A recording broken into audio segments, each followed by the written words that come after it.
이 교회를 다니는 사람들을 이렇게 쭉 보면요, 신앙의 모습들이 이렇게 몇 가지로 이렇게 나눠집니다. 어떤 사람은 혼자서 신앙생활을 하지 못해서 늘 쓰러져서 넘어져 있는 사람이 있어요. 이런 사람이 한 종류고, 또 어떤 사람은 연약하지만 다른 사람의 도움을 받아서 그냥 그런 대로 신앙생활을 하는 사람이 있습니다. 이게 두 번째 종류의 사람이고, 세 번째 사람은 자기 혼자서 다른 사람의 도움을 받지 않고 혼자서 신앙생활을 잘 해나가는 이런 사람이 있어요. 이게 세 번째 종류의 사람입니다.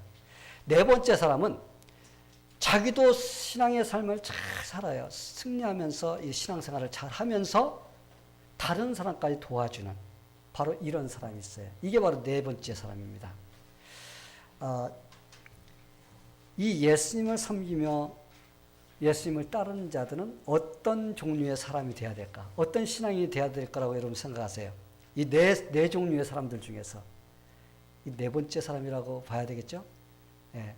우리 하나님께서는 우리에게 전부 다 나도 신앙생활을 잘하면서 그러면서 다른 사람도 도와줄 수 있는 그러한 능력 있는 신앙이 되기를 하나님께서는 원하십니다. 자, 여러분은 지금 어떤 종류의 신앙인지 한번 여러분 각자 한번 생각해 보시기 바랍니다. 나는 지금 현재 이 네 종류의 사람 중에서 어떤 부류에 지금 속하는가? 그리고 어떤 종류의 신앙이 되기를 원하는가? 나는 이런 사람이었는데 이런 사람이 되기를 원해. 아마 이렇게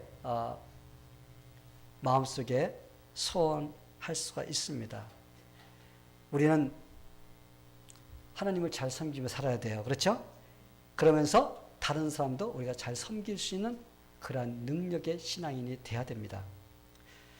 성도 여러분, 예수님은 우리의 구원자가 되십니다.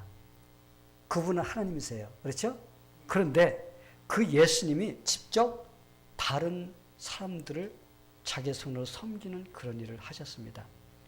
예수님께서 십자가에 달리시기 전에 대야를 가져와서 물을 담고 허리에다 수건을 두르고 제자들의 발을 한 사람씩 씻어주기 시작했습니다. 그리고 제자들에게 이렇게 말씀하셨어요. 내가 주와 선생이 되어 너희 발을 씻겼으니 너희도 서로 발을 씻기는 것이 옳으니라. 내가 너희에게 행한 것이 왜 너희도 행하게 하려 하여 본을 보였노라. 예수님께서 하신 것은 그것으로 인해서 보고 다른 사람을 섬기는 그런 것을 배우라고 이렇게 보여주셨다는 것입니다. 예수님은 믿는 자들에게 서로 섬기며 살라고 말씀하고 있어요. 사실 우리는요, 예수님을 나의 구원자로 믿는 그 순간 우리는 하나님을 섬기며 사는 삶으로 시작되는 거예요. 여러분 믿습니까? 우리는 예수님 나의 구원자이십니다. 나의 왕이십니다. 이 순간이 뭐냐면 나는 하나님을 섬기며 살겠습니다 하고 내가 고백하는 시간이에요. 그러면서 또한 다른 사람을 섬기며 살아야 된다는 그 부름받은 순간이기도 합니다. 하나님을 섬기면서 내가 다른 사람을 섬기겠습니다. 이게 부름받는 순간이라고 우리가 봐야 돼요. 그 이유는 예수를 믿는다는 것이 그냥 단지 우리가 생명만 얻고 영원한 생명만 얻고 그냥 사는 것이 아니라 우리가 영원한 생명을 얻었다는 그런 모습으로서 어떻게 우리 삶에서 그런 모습으로 살아야 된다는 것입니다. 그러기에 예수님은 다른 사람들을 어떻게 섬기며 살아야 하는지 제자들에게 직접 모범을 보여주신 겁니다.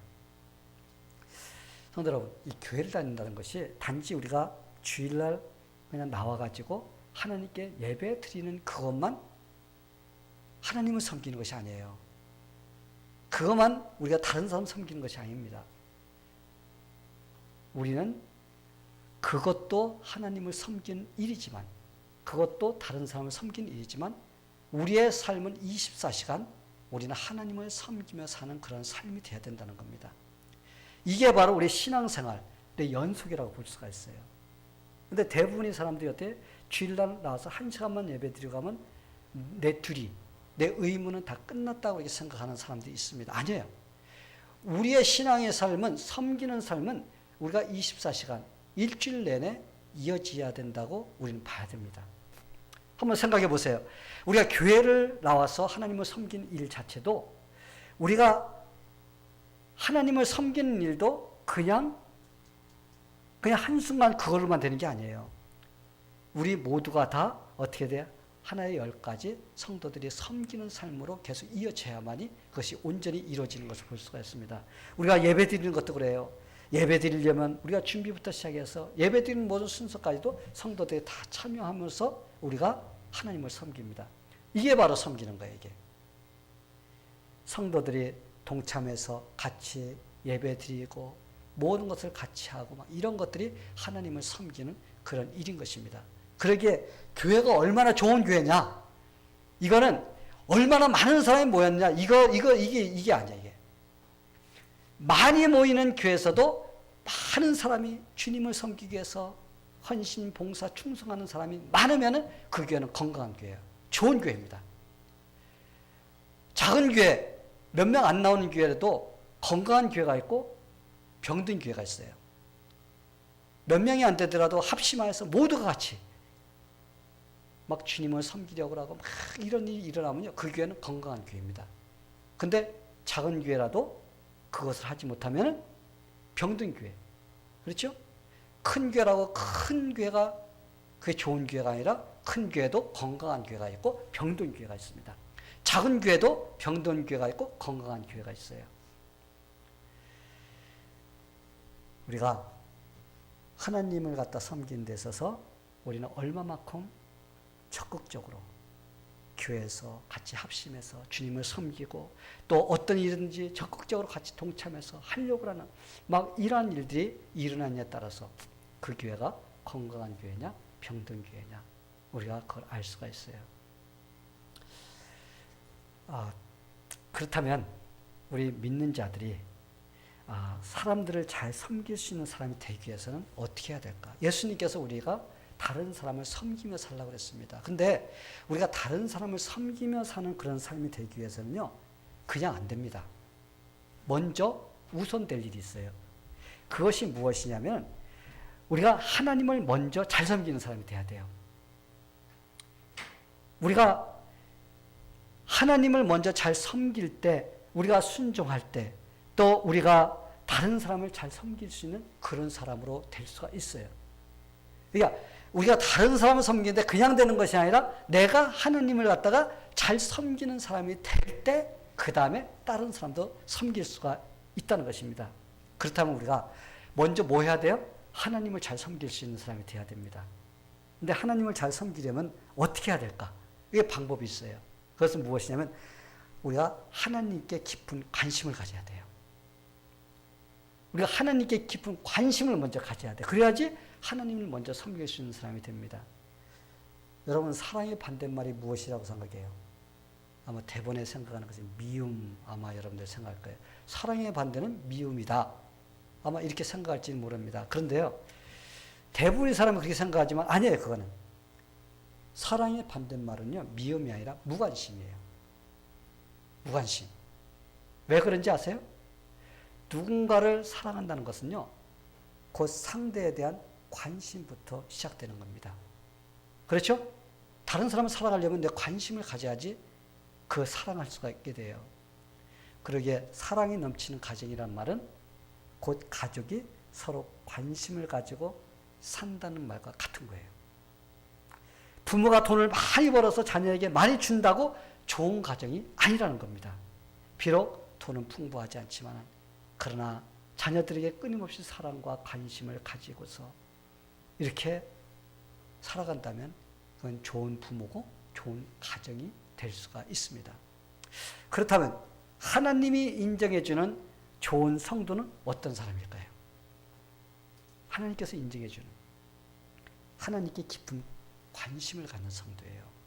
하나님께 얼마만큼 관심을 갖고 있냐. 그것은 성도가 관심을 가질 때 바로 하나님을 사랑할 수가 있고 하나님께 순종할 수가 있고 하나님을 섬길 수 있는 그런 사람이 될 수가 있습니다.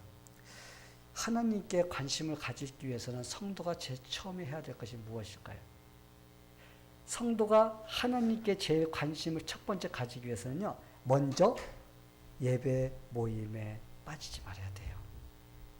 하나님께 적극적으로 참여해서 예배드리는 그런 열정이 있어야 됩니다. 열정이 있어야지 그만큼 하나님을 사랑할 수가 있습니다. 히브리서에 보면요, 모이기를 패하는 어떤 사람들의 습관같이 하지 말고 오직 권하는 거예요. 권면하는 겁니다. 그날이 가까움을 볼수록 더욱 그리하자. 그래서 하나님을 사랑하는 사람은 하나님을 자주 만나기를 좋아한다는 거예요. 예를 들어서 여기 청춘 남녀가 있어요. 그런데 서로가 사랑한다고 그래요. 남자가 여자를 무척 사랑한다고 합니다. 얼마나 사랑하는지 몰라. 그러면서 막 그 말을 합니다.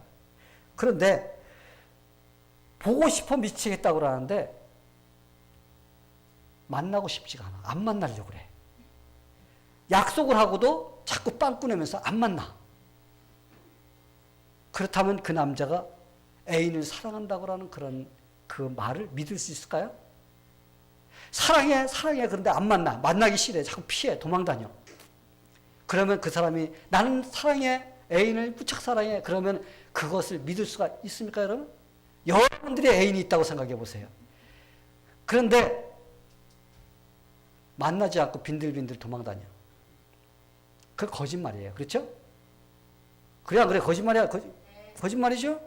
네. 입만 사는 거예요, 그거는. 왜냐하면 진짜 사랑하고 좋아하는 사람은요, 만나지 않고는 못 견딥니다. 어찌 하든지 자주 만날 기회를 만들어갖고 자주 만나려고 막 이러면 이게 바로 사랑하는 표시예요. 여러분, 사랑하면요, 만나고 싶어 합니다. 근데 사랑하지 않는 사람은 어떻게 하려고 해요? 자꾸 피해요. 만나기를 싫어합니다. 여러분 한번 생각해요. 여러분 좋아하지 않는 사람 만나고 싶어요? 길 가다가 만나면 어떻게 돼? 탁 돌아가가지고 안 봤어. 이러잖아. 왜? 보기 싫은 거야. 마찬가지입니다. 우리가 사랑하면 자꾸 만나서 얼굴도 보고 싶고 좀 만져보기도 하고 이런 게 막 생각나. 그런데 그렇지 않으면 안 봅니다. 달라스 텍사스에 신학교가 하나 있습니다. 내가 유명한 교수 한 분이 있었어요. 근데 그분의 이름이 핸드릭슨이었는데 그 어릴 때 부모는 이혼했습니다. 그래서 그가 그 할머니 밑에서 자랐습니다.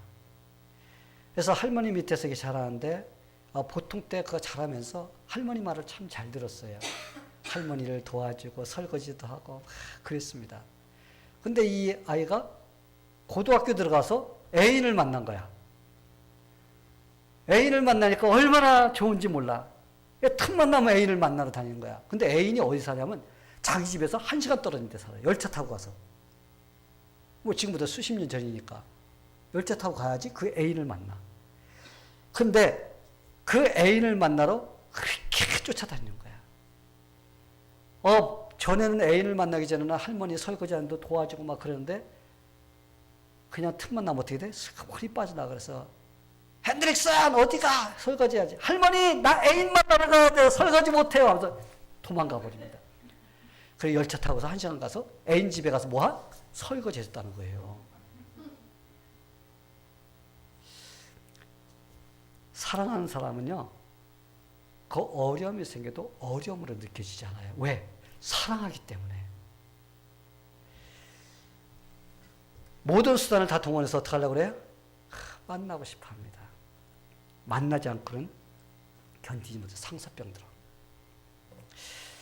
여러분, 믿는 자도 마찬가지라고 생각해요. 하나님을 사랑한다고 말은 합니다. 하나님이 없으면 난 못 살아. 하나님이 최고로 좋아. 하나님을 만나는 것이 너무 좋아. 그런데 하나님을 만나러 오지 않으려고 그래. 그럼 과연 그 사람이 하나님을 사랑한다는 그 말이 진짜냐는 얘기예요. 그 가짜지, 가짜. 사람은요, 자주 만나야 정이 듭니다. 그렇죠? 미운 사람도 자꾸 만나다 보면요, 무슨 정이 들어? 미운 정이 들게 돼 있어요. 나중에는 헤어지면 미운 정이 들어서 헤어지기 참 아쉽다. 이런 소리가 나옵니다. 맨 처음에는 싫었는데 자꾸 만나다 보니까 이 미운 정이 들어버린 거야. 여러분, 왜 이웃 사촌이 멀리 사는 가까운 친척보다 좋은 것일까요? 자주 만나니까 그래요. 자주 그 사람을 만나다 보니까 그만큼 정이 들고 좋고 사랑이 드는 겁니다. 성도 여러분, 우리 믿는 자들과 하나님과의 관계도 마찬가지입니다. 하나님을 믿고 사랑한다고 하면서 가뭄에 콩나듯이 한 번씩 나와. 기분 내키는 대로 나와. 그러면서 하나님을 사랑한다 그러면 과연 그 사람이 하나님을 사랑하는 사람이냐 이거예요. 그러게 제일 먼저 성도가 해야 될 일은 뭐예요? 하나님을 만나기를 기뻐해야 돼요. 열심을 내서 하나님께 나와야 됩니다. 삶이 힘들고 환경이 어렵다 할지라도 내가 어떻게 해서라도 하나님을 만나기를 기뻐하는 몸부림치는 성도가 될 때 그게 바로 하나님을 사랑한다는 표시예요. 이런 사람을 하나님께 기뻐하십니다. 이런 사람을 하나님께 사랑하십니다. 어찌하든지 하나님 아니면 안 된다는 그 큰 마음으로서 주님께 나올 때 하나님의 축복도 누리게 되는 겁니다. 그리고 그런 자를 하나님이 사랑해 주십니다.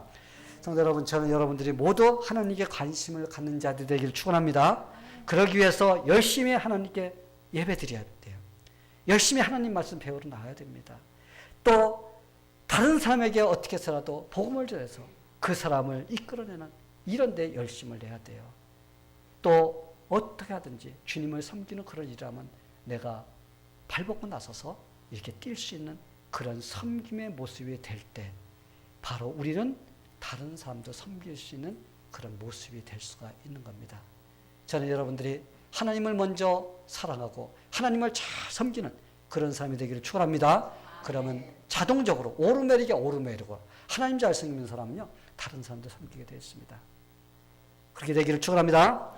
자, 또 하나님을 잘 섬기려면 어떻게 해야 할까요? 마음속에 열정이 있어야 돼요. 하나님을 잘 섬기기 위해서는요 열정이 있어야 되는데 열정이 저절로 생기던가요? 그냥 가만히 앉아 있으면서 의사한다고 막 믿음이 들어가고 열정이 나고 막 그래 뛰어요? 아니에요. 우리의 마음속에 진짜 소중한 것을 내가 소유하고 있어야 돼요.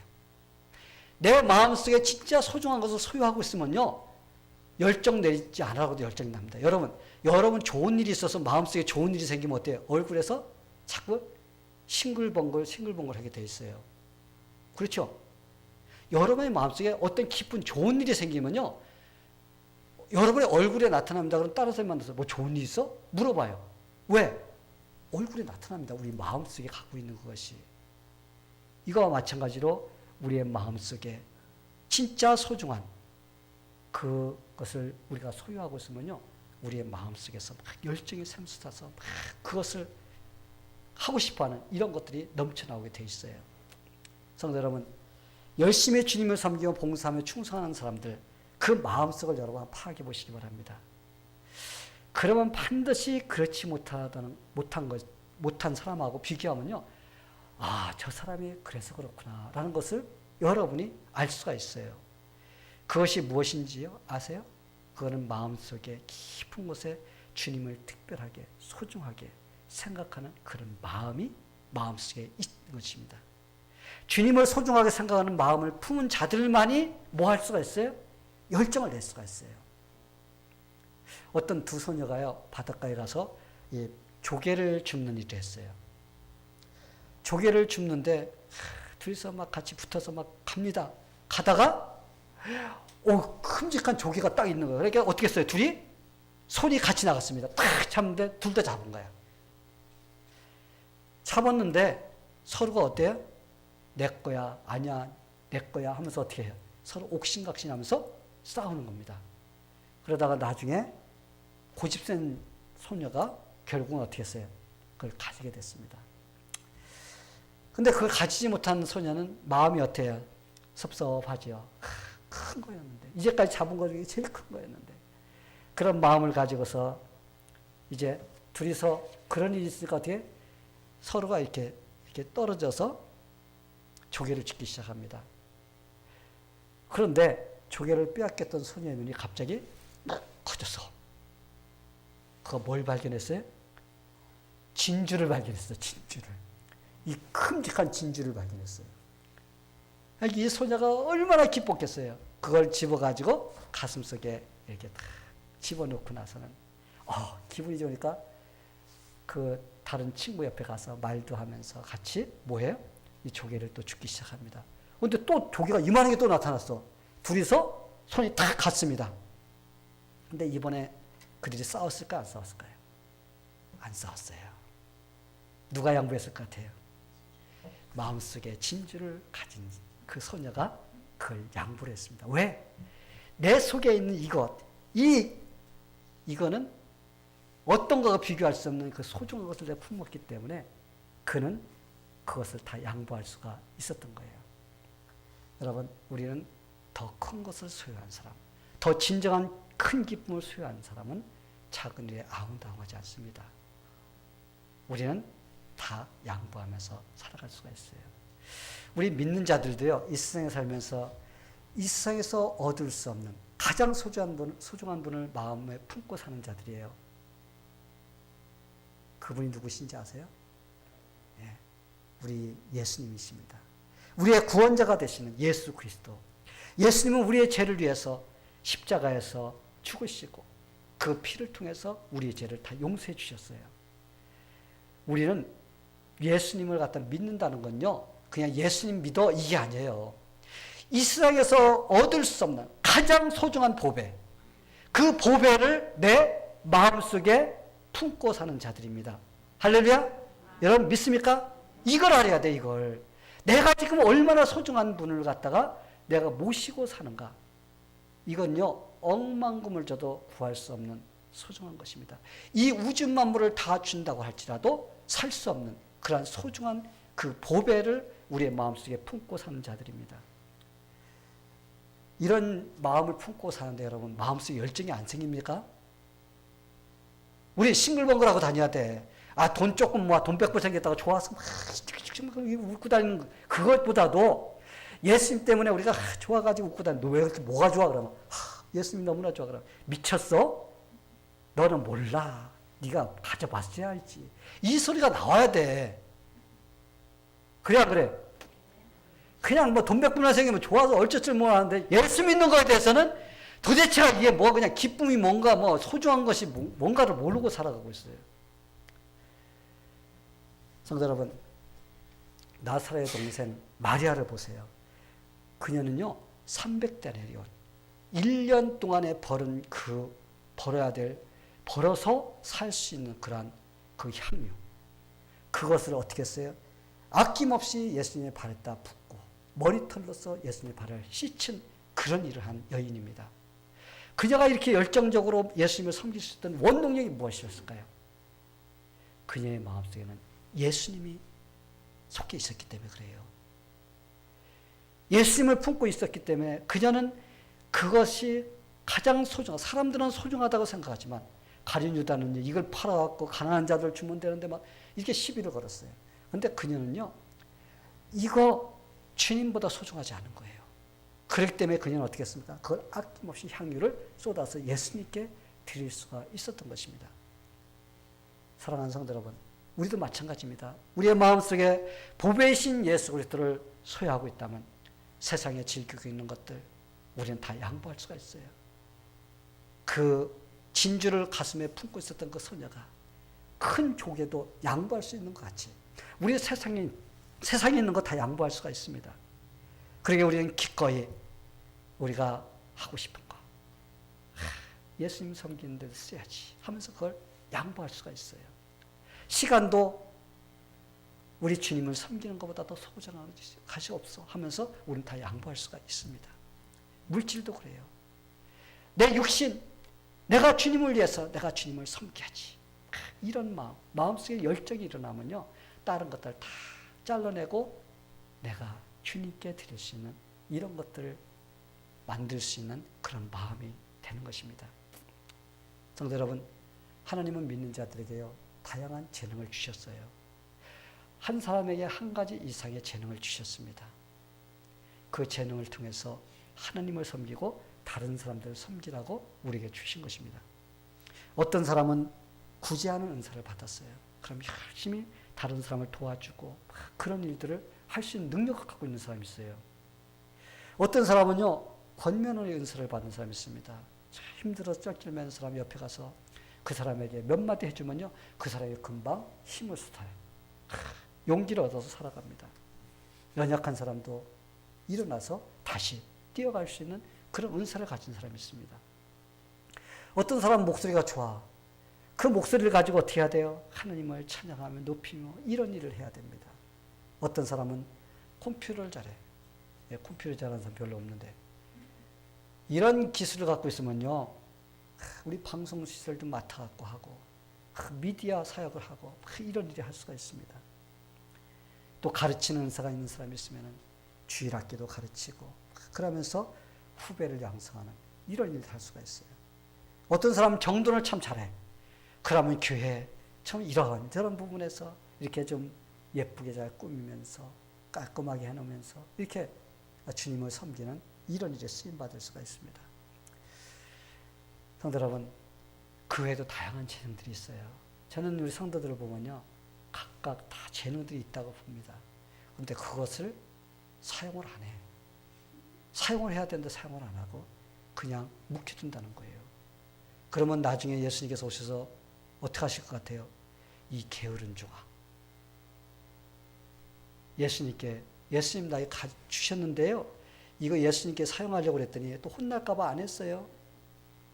그럼 예수님께서 이 게으른 종아 하면서 어떻게 할 것 같아요? 꾸중 듣게 되어 있습니다. 성도 여러분, 우리가 하나님을 섬기는 일에는요, 우리 성도들의 각자 재능이 다 필요해요. 목사 혼자 이 교회 이끌어갈 수가 없습니다. 아까 우리가 잠깐 노예 여는 문제에 대해서 같이 이야기를 나눴는데 참 우리 성도들은 그래도 같이 협력을 참 잘해주는 성도들이에요. 그래서 어려워도 합시다 하면서 이렇게 나올 때 참 이 목사로서 참 기쁨이 있습니다. 그래서 우리 성도들 먼저 하나님을 잘 섬기는 그런 성도들이 되고 또 하나님께서 여러분에게 주신 또 다른 사람들 잘 섬기는 이러한 성도들이 되어서 이 세상 사는 동안 여러분 우리가 길어야 20, 30년이에요. 그렇죠? 지금 우리 나이들이 벌써 60줄에 들어섰지 않습니까? 그래서 길게 살아야 90입니다. 일찍 가면 20년이야. 그동안에 여러분 뭐 할 거예요? 여러분 육신을 어디다 쓰실 것입니까? 주님께서 나를 위해서 십자가에 돌아가시고 나는 너를 위해서 십자가에 죽었건만 너는 나를 위해서 무엇을 하였냐 물으실 때 할 거 없어요. 놀다 왔어요. 여러분 우리 그렇게 할 수가 없지 않습니까? 이제까지는 우리가 혹시 그렇게 살아왔다 할지라도 지금부터는 남은 시간 주님 움직여서 내가 활동할 수 있을 때까지 주님을 위해서 뛸 수 있도록 도와주세요 하는 이런 마음이 되기를 주님의 이름으로 축원합니다. 네, 다 같이 기도하겠습니다. 하나님 아버지 감사합니다. 예수님께서 우리를 위해 십자가에 돌아가시고 또 우리에게 하나님을 섬기며 다른 사람을 섬기라는 그러한 귀한 명령을 남겨주셨습니다. 하나님, 이제 우리가 그 은혜를 입었사오니 우리가 다른 사람도 은혜를 줄 수 있는 그런 신앙이 될 수 있도록 도와주시옵소서. 우리가 그냥 안전한데 편안한데 이런 데만 남아있는 것이 아니라 우리가 열정적으로 뛰면서 주님께 충성하며 또 다른 사람도 섬기는 그러한 삶을 살 수 있도록, 그래서 우리가 주님 앞에 섰을 때 잘했다, 네가 이런 일을 했으니까 잘했다고 칭찬 들을 수 있는 그런 우리의 삶이 되기를 기도합니다.